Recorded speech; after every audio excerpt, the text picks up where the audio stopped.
Thanks, Kira. It's nice to be here today. My name is Leslie Shieh. I am the co-founder of Tomo Spaces with my brother. We are a Vancouver-based real estate firm. Tomo is short for Together More and reflects our intent of using real estate to bring people together to have an impact on where we live and work. We believe interesting cities are more than their buildings. A building's inhabitants are just as important as its architecture. As developers and operators, we believe in the power of places to enable people to do amazing things. Our research-driven approach challenges us to engage with complex urban issues such as aging in place and the local economy. We grew up in a real estate development family. There was no expectation for my brother and I to follow in our father's footsteps. In fact, we both pursued different paths.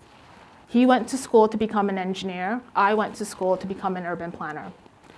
Prior to founding Tomo Spaces, my work in planning focused on community development and participatory design. My brother, coming from industrial design, is a strong advocate in user research.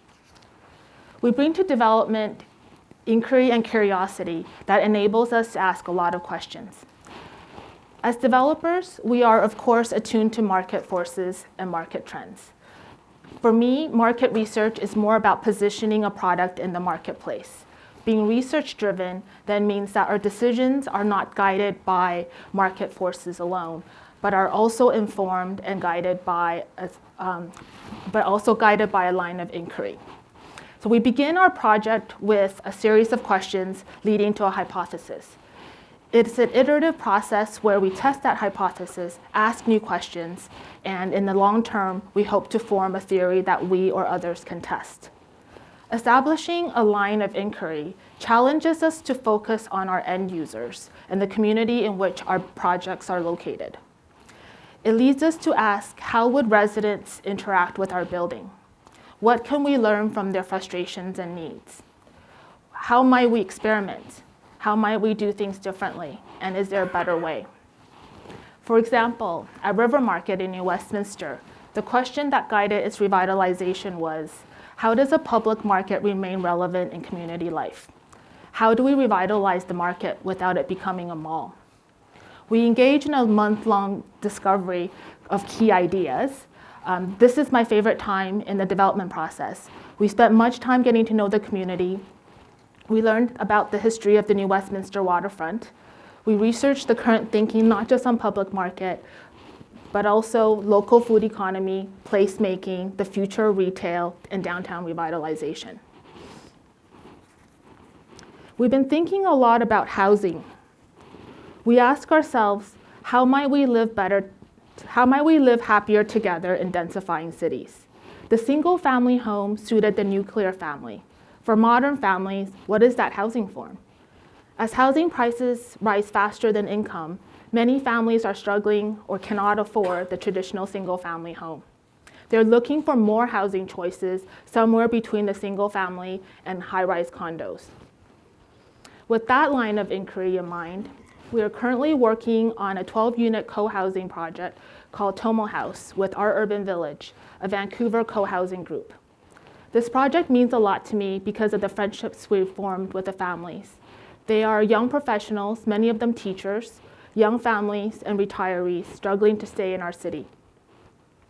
Co-housing describes an intentional community centered around social connectedness, in which residents actively participate in the design and operation of their building. Despite many advantages, the typical co-housing process also faces many barriers, especially in Vancouver, including escalating land bids, long development timeline, and considerable expertise and time commitment. Co-housers report that 70 to 80% of groups that start projects are unable to overcome these barriers and complete them. For those that do complete their projects, they take an average of 5 to 7 years from group formation to occupancy. With Our Urban Village, we are working together to pioneer a more streamlined approach that we're calling co-housing light, to make co-housing development easier for members, deliver home faster, and with a lot less risk. Under this collaboration, Tomo is responsible for land acquisition, project design, and construction management. Co-housing members give feedback at strategic points in a co-development process and make decisions on a much more limited set of critical issues. We also work in partnership with Happy City, a research organization focused on using the science of well-being to create inclusive communities. Tomo House applies the following 6 design guidelines for social well-being.